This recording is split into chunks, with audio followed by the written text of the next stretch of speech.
कि उसमें जटायु भी थे, उसमें जामवंत भी थे। जी। तो ये सब लोग मिलके एक वॉर हुआ जिसको हम रामायण के नाम से जानते हैं। वो युग खत्म हुआ और फिर चालू हुआ द्वापर युग। द्वापर युग में महाभारत, तब तक हमारा विश्वास इतना हट गया था कि people directly started cursing God's.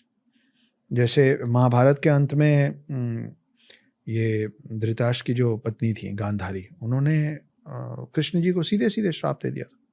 तो हम अपने आप को इतना सुपीरियर मानने लग गए थे कि हम ये भी करने लग गए।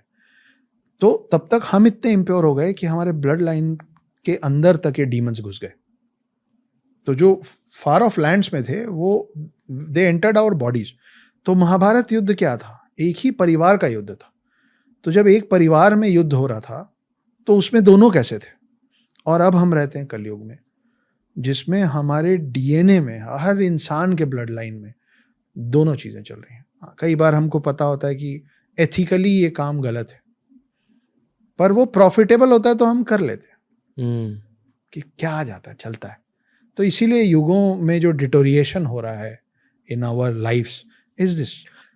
अभी सर एक तीखा सवाल पूछूंगा जो बहुत लोग पूछते हैं इंटरनेट पे। जी।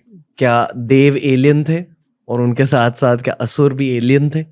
अगर हम कह रहे कि अलग लोक से आए, लोक का शायद इंग्लिश ट्रांसलेशन प्लेन होता है और ये माना जाता है कि हम भूलोक में रहते हैं। जी। तो जब हम भूलोक की बातें कर रहे हैं तो क्या भूलोक सिर्फ हमारी धरती है, हमारा सोलर सिस्टम है, या हमारा पूरा नोन यूनिवर्स है? जैसे एस्ट्रोफिजिसिस्ट सभी नोन यूनिवर्स के बारे में बातें करते हैं जी। तो ये भी बताते हैं कि नोन यूनिवर्स के कुछ लिमिट्स है और उस लिमिट्स के बाहर क्या है हमें पता नहीं पता। और ये फिजिक्स से प्रूवन है। जी। तो भूलोक मतलब ये नॉन यूनिवर्स या भूलोक मतलब सिर्फ धरती?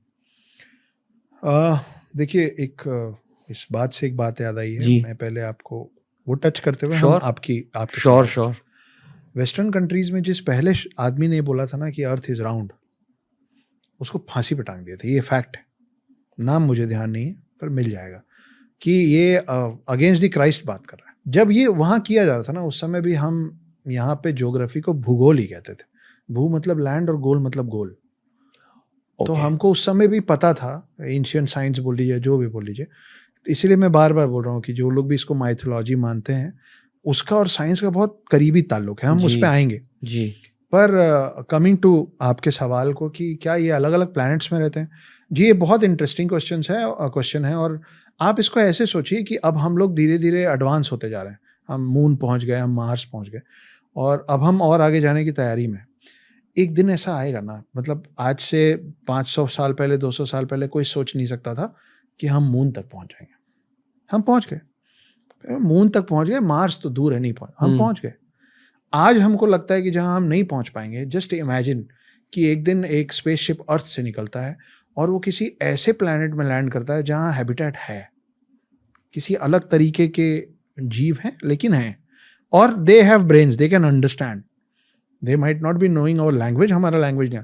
हम किसी तरीके से अगर उनको ये समझाएंगे कि हम कहाँ से आए, तो हम 2-3 चीज़ें बोलेंगे। हम बोलेंगे कि हम पृथ्वी से आए, अर्थ से आए, ठीक है, और वो ध्यान से देखेंगे कि हम दिखते कैसे, हम चलते कैसे।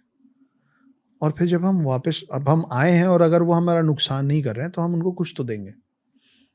चाहे हम अपने स्पेसशिप से निकाल के उनको कुछ चिप्स का पैकेट ही दे दें, पर कुछ तो देंगे, है ना। वो उनके लिए पहली बार देखी हुई कोई नई चीज़ होगी।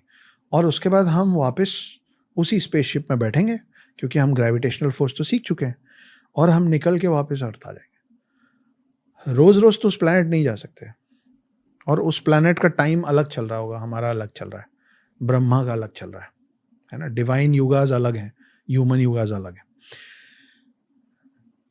अब जब हम वापस लौट आए हैं तो उस प्लैनेट में जब इवोल्यूशन होगा, जब उस जनरेशन में और लोग नेक्स्ट टू नेक्स्ट जनरेशन आएगा, वो भी तो